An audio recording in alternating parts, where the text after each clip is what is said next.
Okay, so I put at least the part of the formula sheet that you'll need, so you can see. This is all for sampling distributions, for proportions, and so you can see like here. Here, let me blow this up. Okay, so just to refresh, I'll be using this in most of the problems. So the mean of the sampling distribution for p hat is just whatever p is, whatever the proportion is for the population. And then the standard deviation for the sampling distribution for p hat is just using that formula. Okay, and then the mean of the difference between P1 and P2, P1 hat and P2 hat, is just the difference between P1 and P2, and then the standard deviation for the difference is this big long formula. Okay, we won't use any of this, so yeah, so we'll just use those 4 boxes mostly.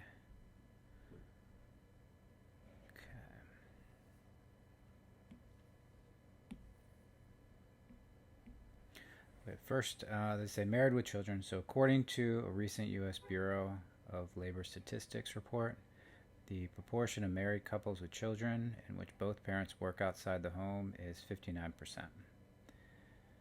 Okay, so P is 0.59 in that case. So you select a simple random sample of 50 married couples with children and let P hat equal the sample proportion of couples in which both parents work outside the home, for that sample. Okay, identify the mean of the sampling distribution. So if you took a sample of size 50, you took all possible samples of size 50, what would the mean of all those sample proportions be, is what they're asking. Identify the mean of the sampling distribution for p hat. So the mean for p hat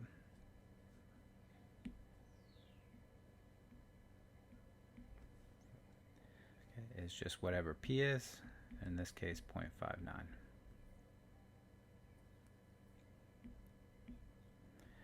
Okay, B says calculate and interpret the standard deviation of the sampling distribution of p hat, and then verify that the 10% condition is met. Okay, so standard deviation, we'll use the formula from the chart, just this formula here.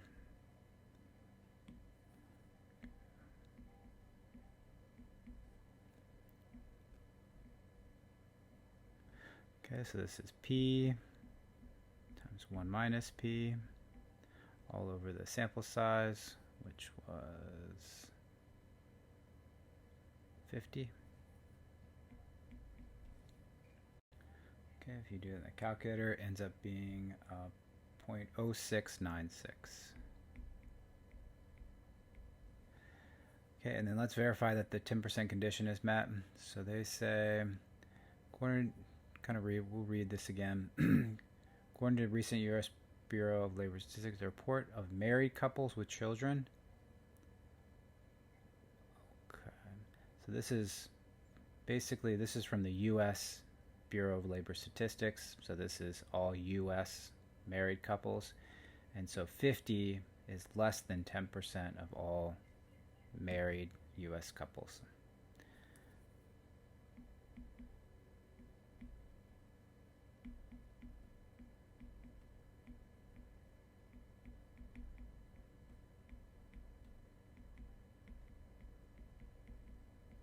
Okay, so something like that.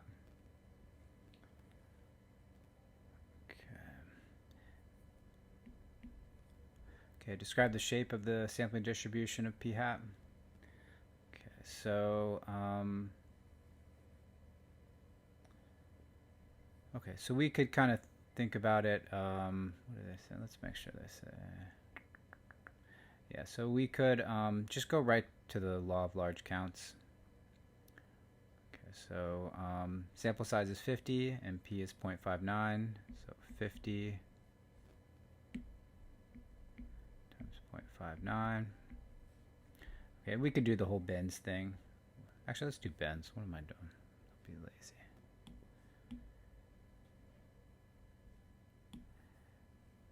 so bins, so binary, both work in them.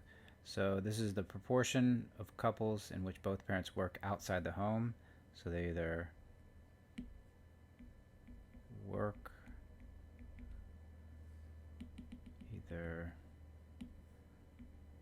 both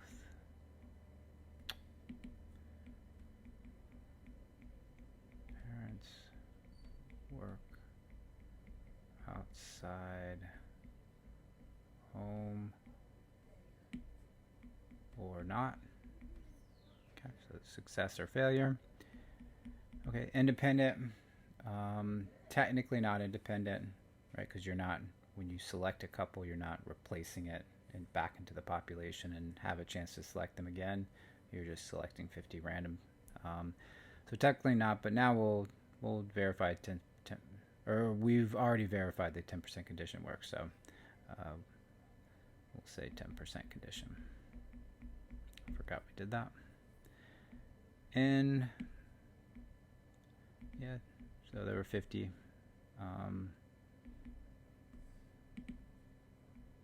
Sample, so fixed sample size. And then S is really 10% condition again. Okay. Okay, now that bends is done, now we can do the law of large counts. I'll kind of do that here. Okay, so N times P, so that's 50 times 0.59. And then we'll do 50 times 0.41, which is P minus 1. Okay, so 50 times 0.59 is 29.5, which is greater than or equal to 10. And then 50 times 0.41 is 20.5, which is greater than or equal to 10. Okay, so it passes the law of large counts. Therefore, the shape is approximately normal. Okay, they say describe the shape, justify your answer. So that's it. Shape approximately normal. Justification is law of large counts is met. Do a little check mark.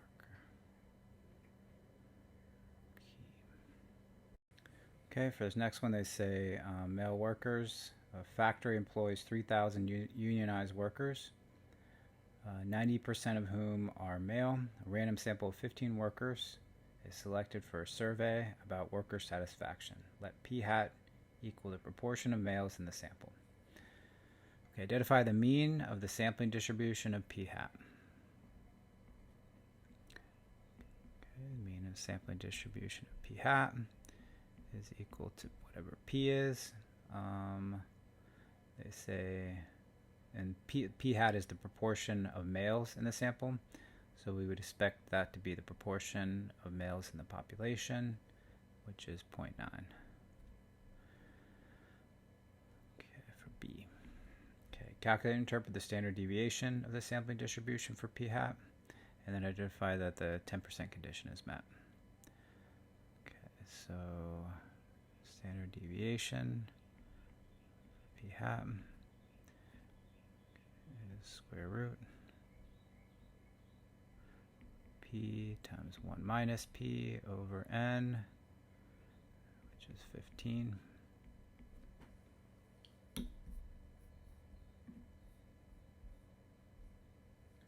Okay, that ends up being 0.0775. Okay, check that the 10% condition is met.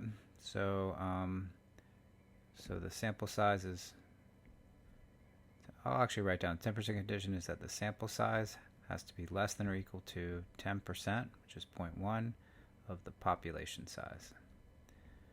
Okay, so for us the sample size is 15, and that is less than or equal to 10% of the population, which is 3,000.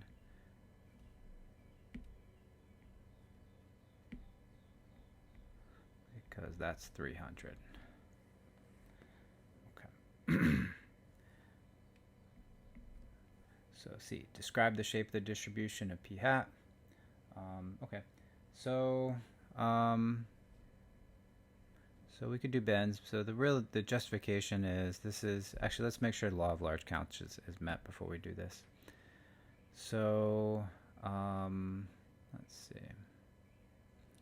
So it's n times p. So n is 15, p is 0.9.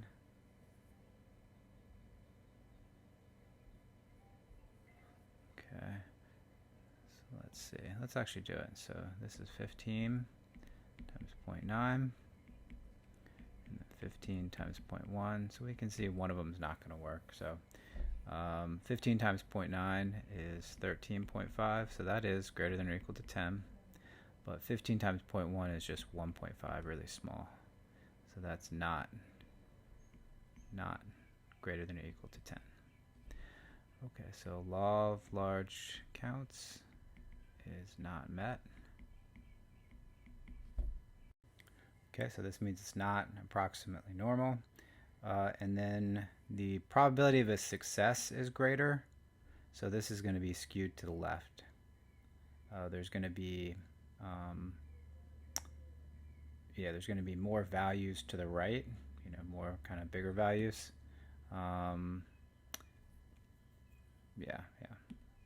Because 0.9 is closer to 1, so there'll be a lot more bigger values closer to 1. Okay, so this would be skewed left.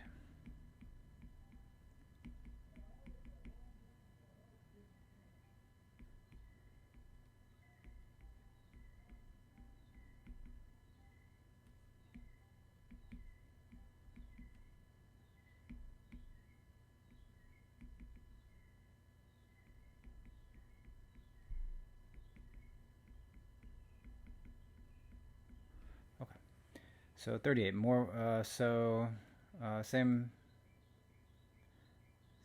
as using 36. So what sample size would be required to reduce the standard deviation of the sampling distribution to 1/3 the value you found in exercise 36B? Okay.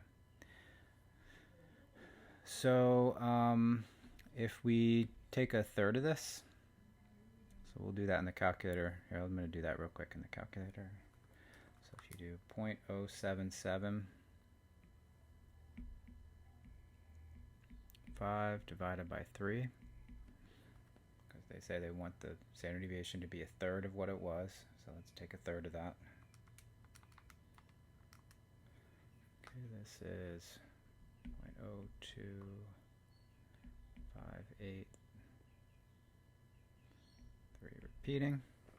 Okay, and they say what sample size would be required to reduce the sampling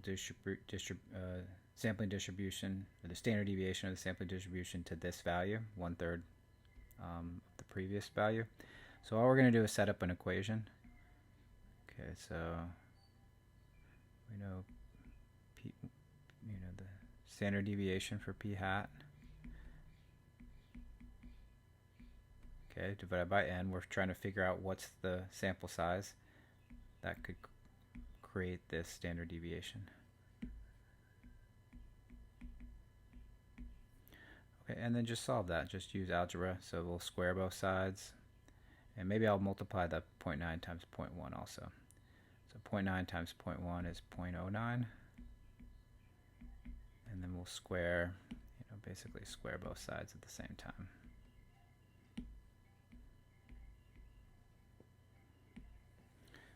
Okay, so it's pretty small. It's 0.0000667, something like that. Okay, and then n is really 0.09 divided by 0.0000667.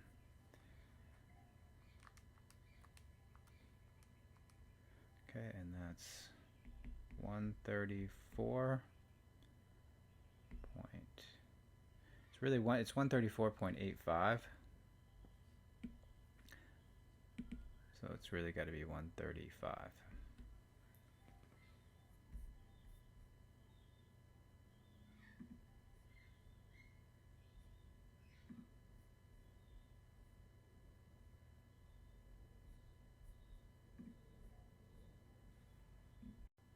Okay, so you'll see in the answer key that the answer that they have is wrong. So and even the explanation doesn't make sense. So this is the correct answer.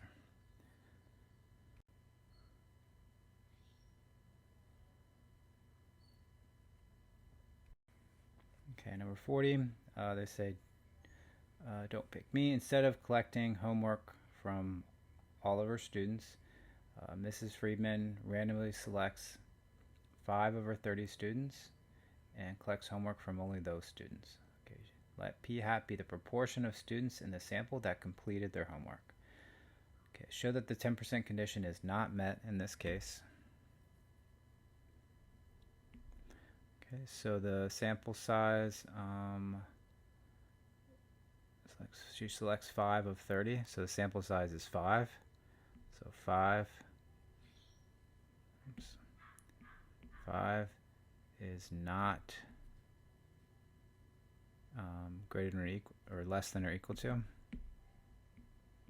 not less than or equal to 10% of the population, which was 30, because that just equals 3.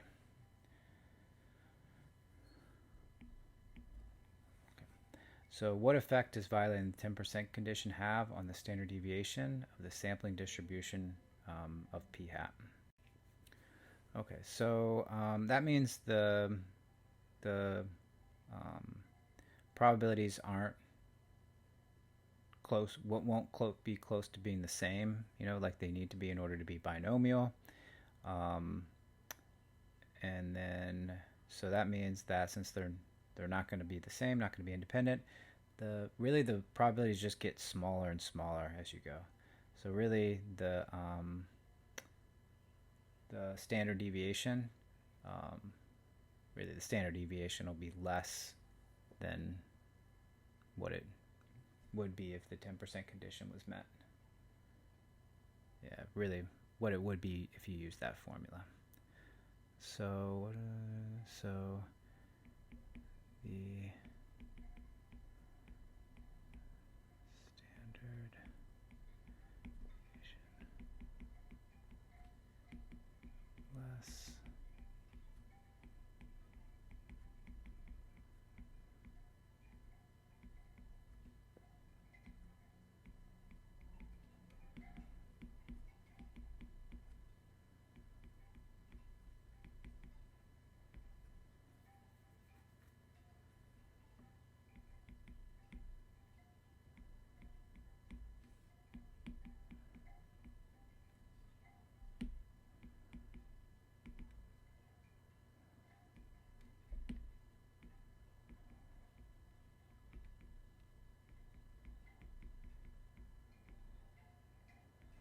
Okay, so something like that.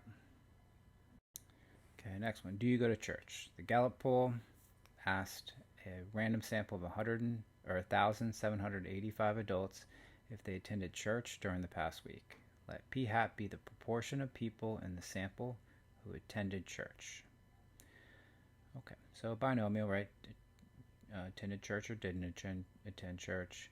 Not independent, but because you're not replacing the people that you picked.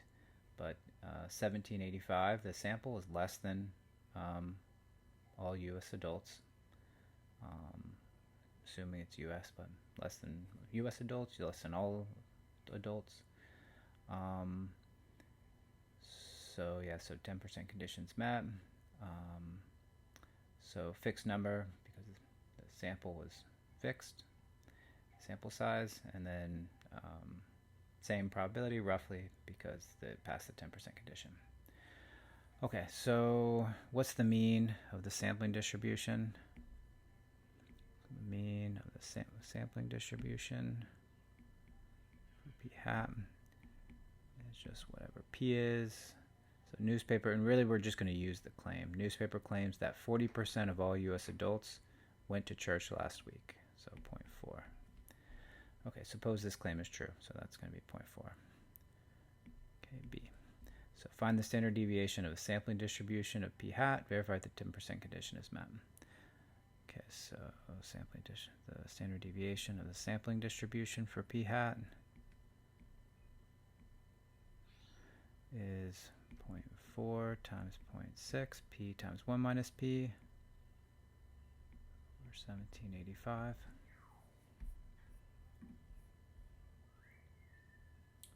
Okay, that ends up being 0.0116.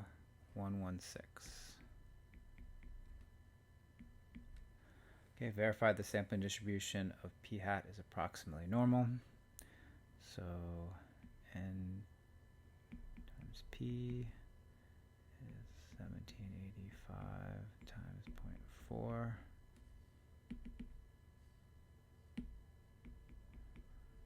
N times 1 minus p, 17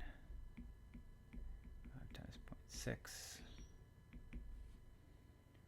Okay, so this one is 714, which is greater than or equal to 10. And the other one is 1071, also greater than or equal to 10. So law of large counts is met. So that means it's approximately normal.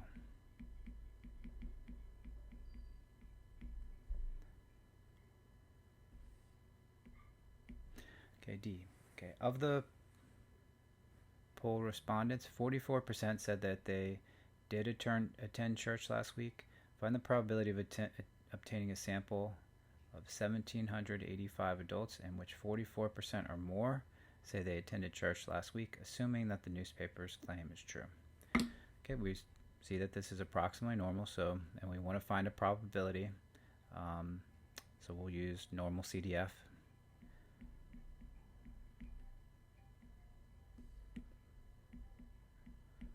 Okay, and the calculator, the lower, what did they say? 44% or more, so lower will be 0.44, upper will be 1,000. Standard deviation, or mean, is 0.4, and standard deviation that we found, 0.0116. Okay, so if you plug that all into the calculator,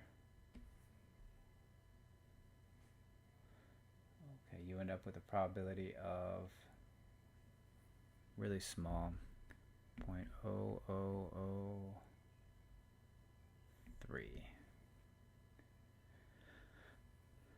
Okay, so that's the probability. Okay, E says, does this poll give convincing evidence against the newspaper's claim? Yes, for sure. Because 0.0003 is less than 0.05. There is convincing evidence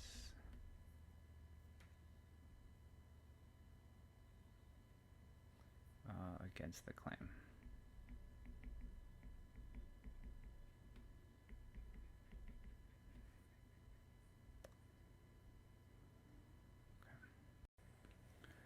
Okay, who owns a Harley? Harley-Davidson motorcycles make up 14% of all the motorcycles registered in the U.S. So you plan to interview a simple random sample of 500 motorcycle owners. How likely is your sample to contain 20% or more who own Harleys? Okay, so it's asking for, they say how likely, so it's asking for a probability. Okay, so first, definitely passes bends. You either own a Harley or don't from the sample. Not independent, but passes a 10% condition. 500 is less than, the sample is 500. That's less than 10% of all people that own motorcycles. 500, so it's a fixed number of trials, and then 10% condition for the same probability. Okay, so really just have to do law of large counts to see if it makes sure it's normal. So if you do n times p, so 500 times 0.14, that's the claim. Okay, so that ends up being 70. Okay, this is greater than or equal to 10. 500 times 1 minus p must be 430. It's greater than or equal to 10. Okay, so law of large counts is met. So approximately normal. Okay, so once we realize it's approximately normal, and we're going to find a probability using normal CDF, the main thing is finding the mean and the standard deviation. Okay, so we know the mean of this sampling proportion is just whatever the claim is. And then the standard deviation, the sampling proportion for p hat, is the formula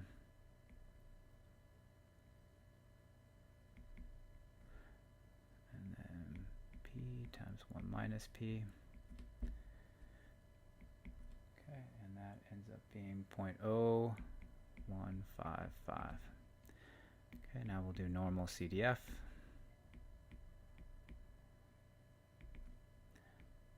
Okay, they do lower first. Can't remember. Okay, but they want to say how likely is your sample to contain 20% or more. So the lower will be 0.2, and the upper 1,000. Okay, the standard or the mean in this case is 0.14. Standard deviation 0.0155. Okay, so just enter all that in to the calculator, and ends up being 0.000130.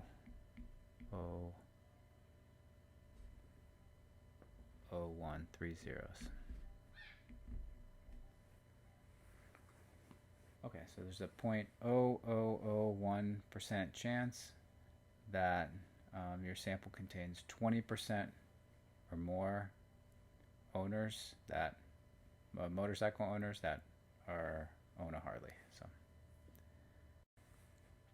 okay, wait times. The hospital claims that 75% of people who come to its emergency room are seen by a doctor within 30 minutes of checking in.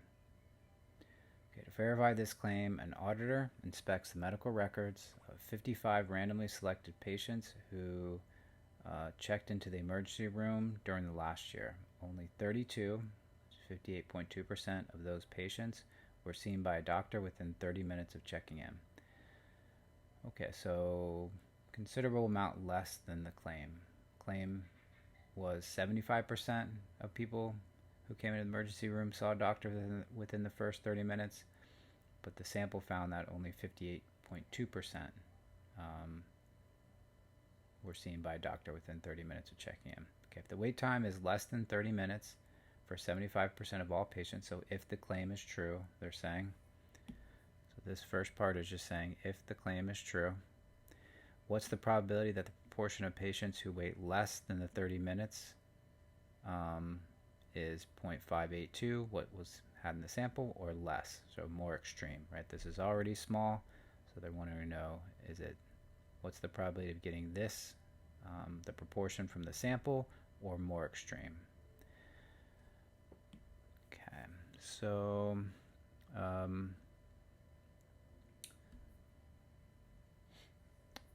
so definitely passes bins, at least with the 10% condition.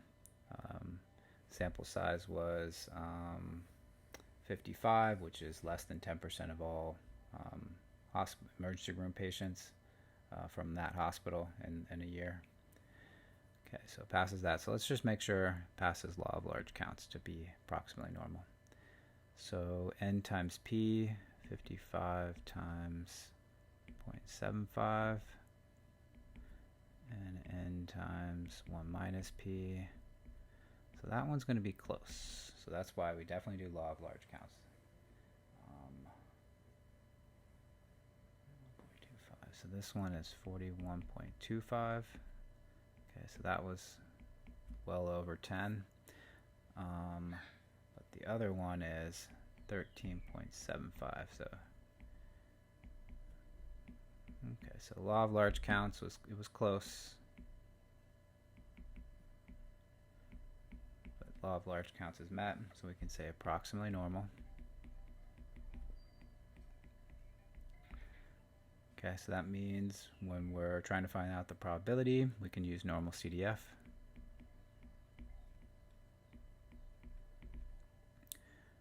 Okay. Oh, sorry. So we have to do, let's find all that stuff. So the mean p hat is just whatever the claim is, 0.75. Standard deviation of p hat is the p-value, that same p-value times 1 minus p all over the sample size. Okay, and that ends up being 0.0433. Okay, so now we do normal CDF. So we want to know 0.582 or less. 0.582 or less. Okay, so less, we'll go down to, we'll just do like, erase that. Oops. So we'll do negative 1,000 for the lower. Whoops.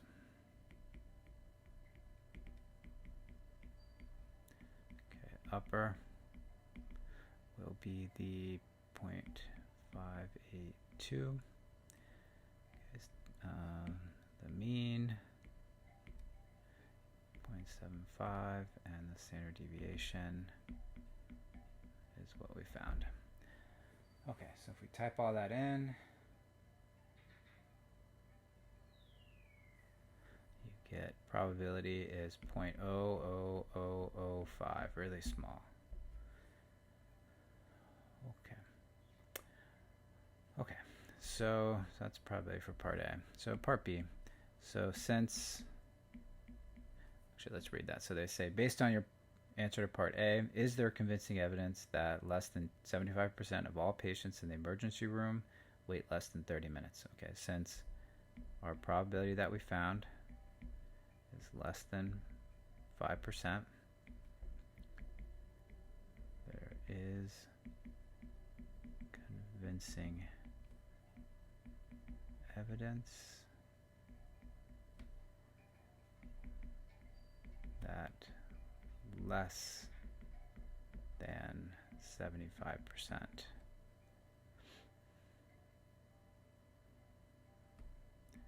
of patients wait 30 minutes or less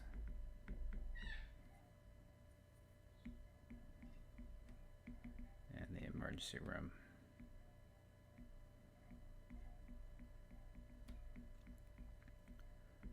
Of that hospital.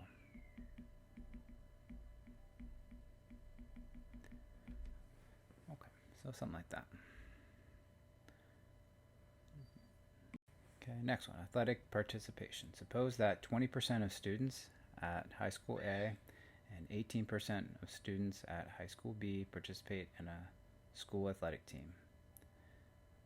Independent random samples of 30 students from each school are selected and asked if they participate in a school athletic team. Okay, let P hat A represent the sample proportion of students at school A who participate in a school athletic team, and let P hat B represent the sample proportion of students at school B who participate on a school athletic team. Find the mean of sampling distribution for P hat A minus P hat B. So we're doing difference of means for this one. Okay, we'll just kind of organize everything over to the right. Okay, so P hat A is the 20%. P hat B is, so here's the 20% up here. Oops.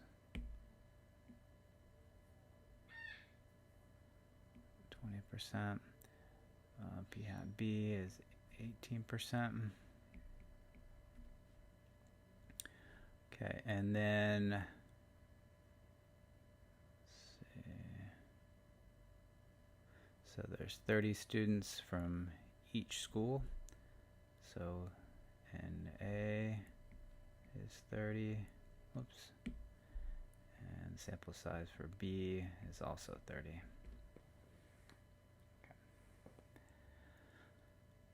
Okay, find the mean of the distribution of p hat A minus p hat B. So if we did, so the mean, let's do that over here. Mean for p hat A minus p hat B is just, oh, and this should be not hats up here. I didn't mean to put hats on the, these are the claims, and they're not from a sample. So only put p hat if those values come from a sample. So they said suppose that 20% of students at high school A and 18% at high school B participate. So those values didn't come from a sample. So those are claimed parameters.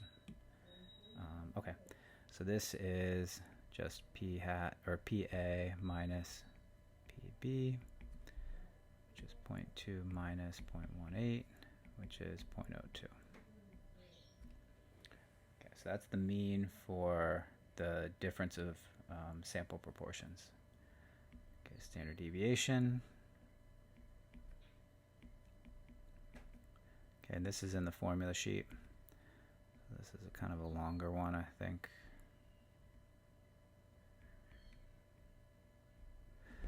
Okay, so this is first fraction will just deal with sample A. So this will be p hat A, or PA times 1 minus PA over the sample size, and then PB times 1 minus PB, whoops, over the sample size. Okay, if you do that in a calculator,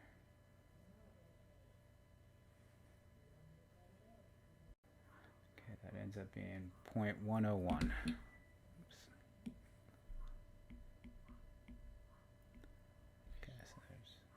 Standard deviation.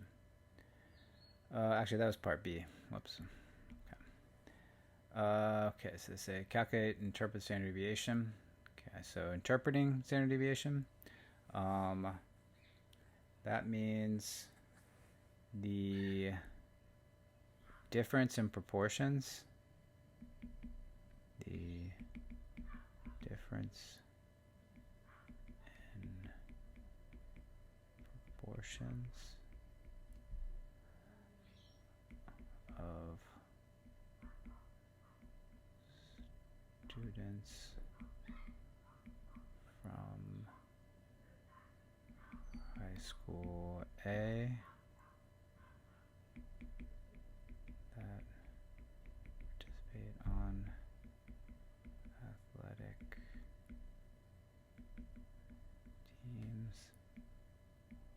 The difference in proportions from those in high school B.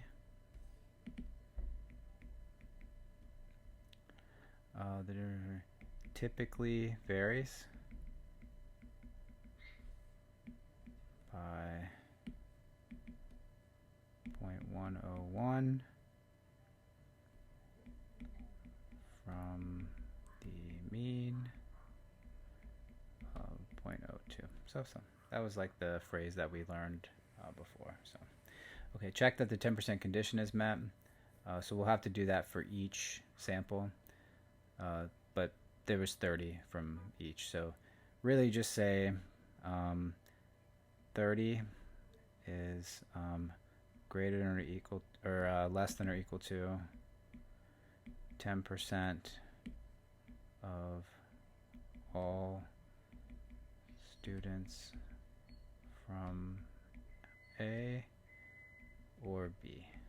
So we'll kind of put it all, since 30 was the sample size for both, we'll just say it's all less than or equal to 10% of all students from high school A or B. Okay, so, and that's going to be true. They say, yeah, we're just assuming that the high schools have more than 300 students, I guess.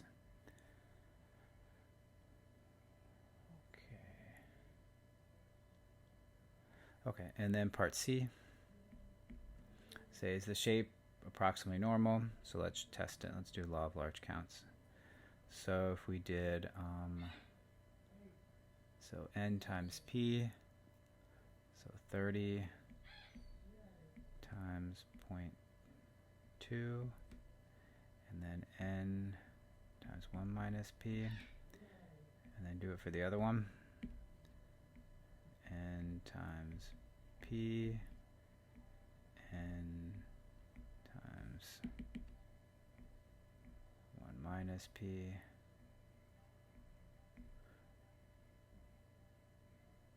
okay, so so this is 6.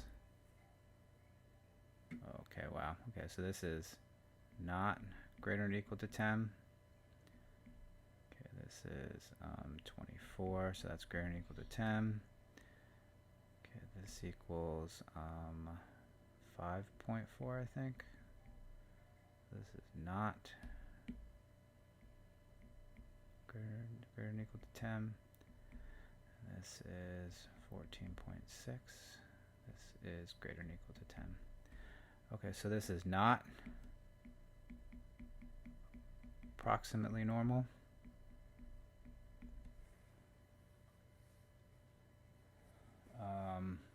Because so they ask, is it approximately normal? So it's not approximately normal because law of large counts was not met.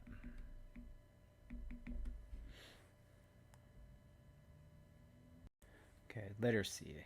A researcher reports that 80% of high school graduates, but only 40% of high school dropouts would pass a basic literacy test. Assume that the researcher's claim is true. Okay, suppose we give a basic literacy test to a random sample of 60 high school graduates and an independent random sample of 75 high school dropouts.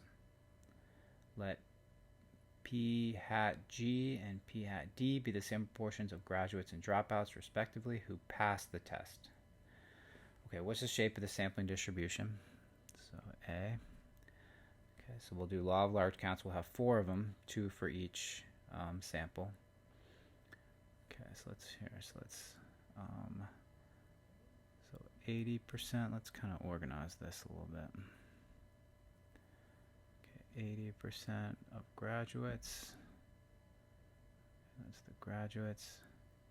And there were 60 high school graduates. Okay, and then 40% of dropouts. And there were 75 high school dropouts.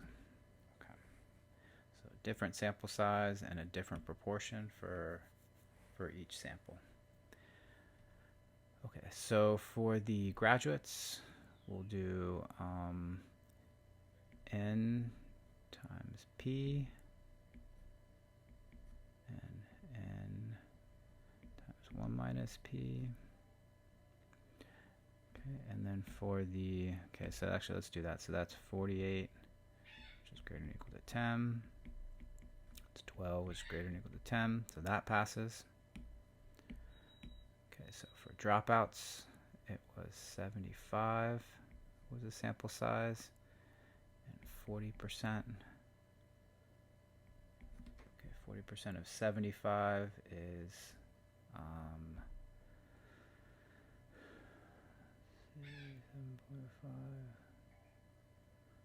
50 is, what is that? Sorry.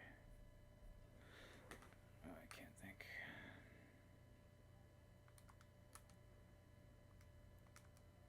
That's 30. Which is greater than or equal to 10. 75 times 1 minus p. 45, which is greater than or equal to 10. Okay, so that meets law of large counts. The other one meets law of large counts. So this is approximately normal.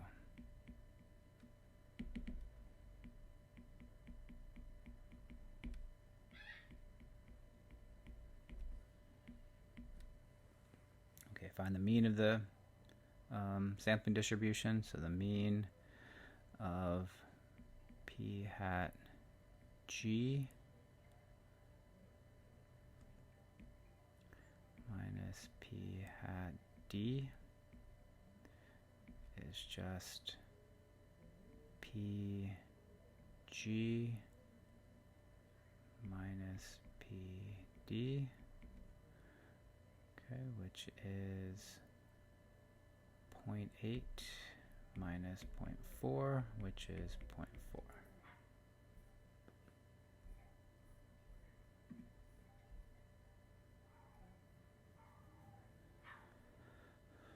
Okay, so for C, calculate and interpret the standard deviation. Okay, so standard deviation for p hat g minus p hat d is the formula.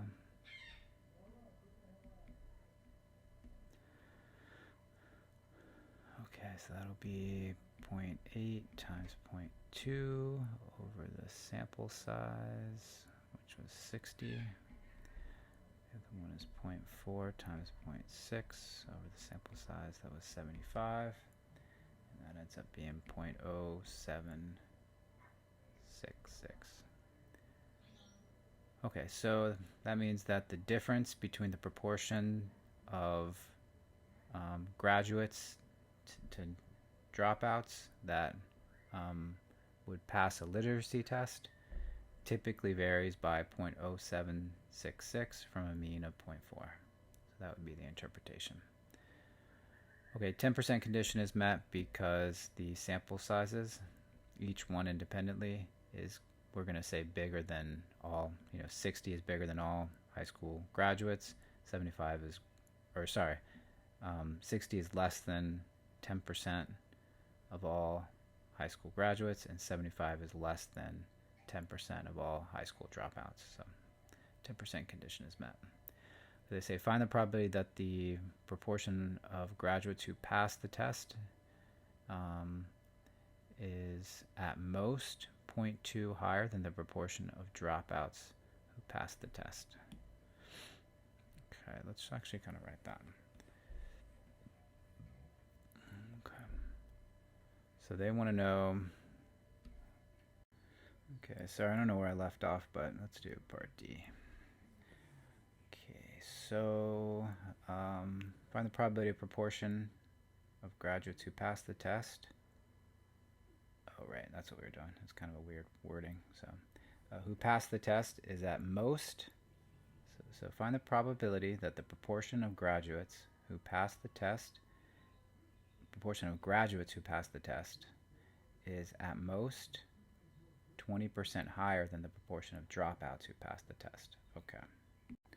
Okay, so what kind of works for me with this, and here, so I'm going to just basically, let's turn this, so the proportion of graduates who pass the test, so that's proportion of graduates, probably the portion of graduates who pass the test. So here, sorry, so that's like p hat g is at most, so is at most, which at most is less than or equal to 20% higher than, so 0.2 higher than the proportion of dropouts who pass. So the proportion of dropouts that pass. Okay, I think that's the place to start. And then we're looking at difference in proportions, so it makes sense to like subtract this proportion over to the other side so that we can actually get that difference in proportions.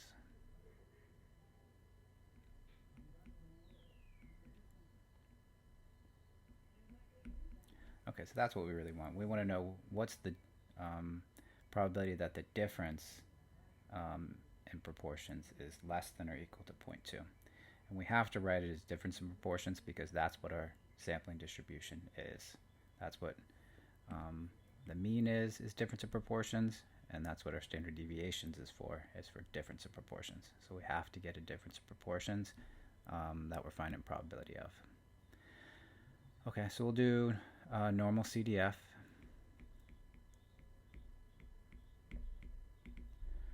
Okay, the lower. So we want to know what's the probability that the difference is less than or equal to 0.2. So the lower will be some like negative 1,000, something really low, all the way up to 0.2. Okay, and the mean and standard deviation, they're just using the ones that we found. Oops. Okay, and then do that in normal CDF, and you get 0.0045 probability. Okay.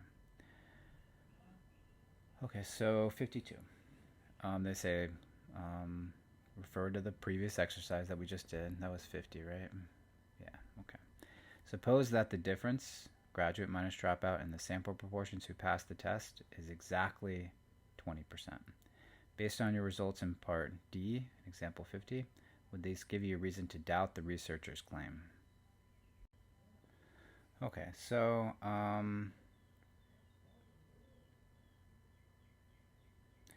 here, wait, sorry, let me think. So suppose that the difference in the sample proportion is exactly 20% based on your results. Oh, yeah, what was the claim? Sorry. Oh, right.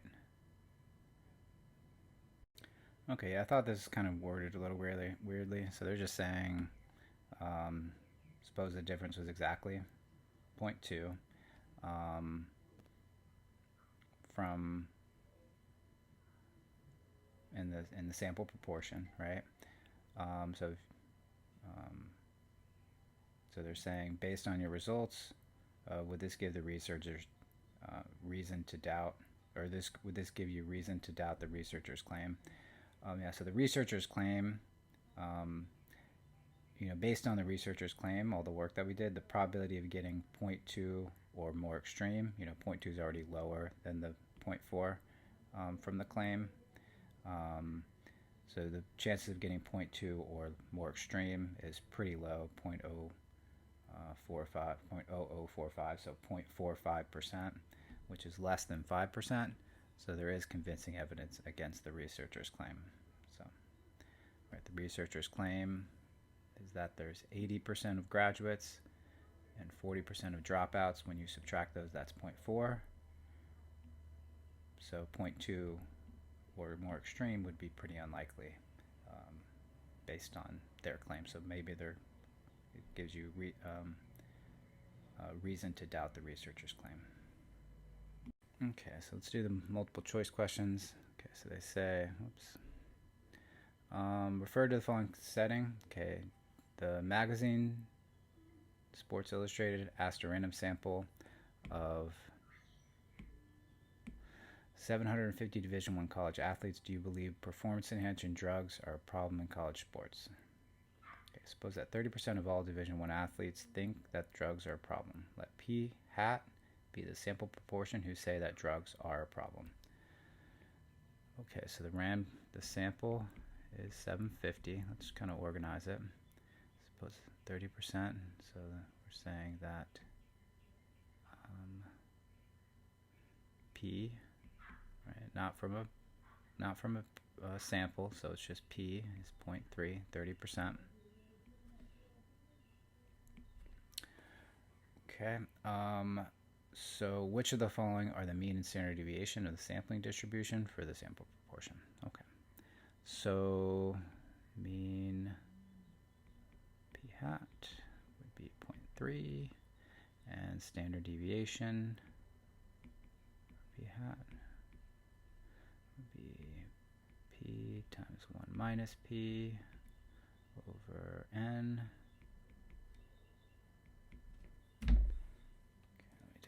Quick.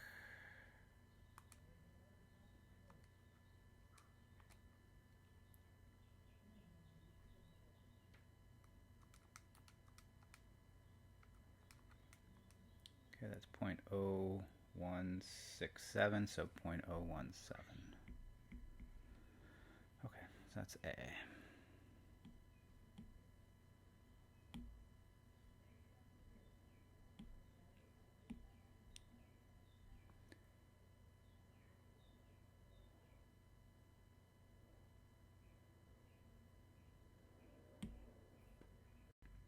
Okay, next one. Decreasing the sample size from 750 would to 375 would multiply the standard deviation by what?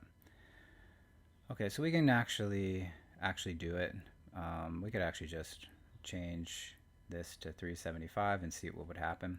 But notice, like, 375 is half. So they're saying if you took half of this, what would happen? So first off, if you take half of a denominator, assuming that this is positive, which it is, if the denominator gets smaller, then the fraction gets bigger. So it's going to, whatever the standard deviation is, it's going to get multiplied by something.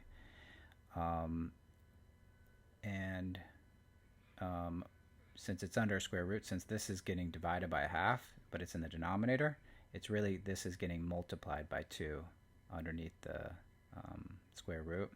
And so that's why it's going to get multiplied by root 2. So, okay, so we could actually do it though. You could actually just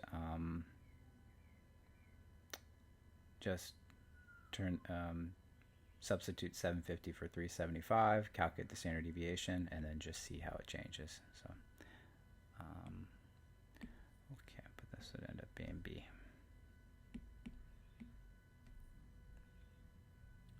Okay, next one. Sampling distribution of, I guess they mean p hat, is approximately normal because, because, it's going to be because of law of large counts, and yeah, okay, because n times p, so if you did 750 times 0.3, that's 225, and then 750 times 0.7 is 525, and they're both at least 10, so that's the answer. Okay, that's just law of large counts. Okay, last one. In a congressional district, 55% of the registered voters are Democrats. Let me get this. Which of the following is equivalent to the probability of getting less than 50% Democrats in a random sample size of 100? Okay. Okay, so this is the idea with, remember z-score is value minus mean over standard deviation. Okay, so value in this case is the 0.5. Okay, the mean is, the mean of the sampling distribution is the same as the proportion, so 0.55. Okay, and then for sampling distribution, the standard deviation is the p times 1 minus p over whatever the sample size was, which is 100. Okay, so that would be the z-score, and they want to know what's the probability of getting less than 50%, so they're saying what's the probability of getting a z-score less than this, and so that would be answer choice B. Yeah, okay. Okay, so that's everything.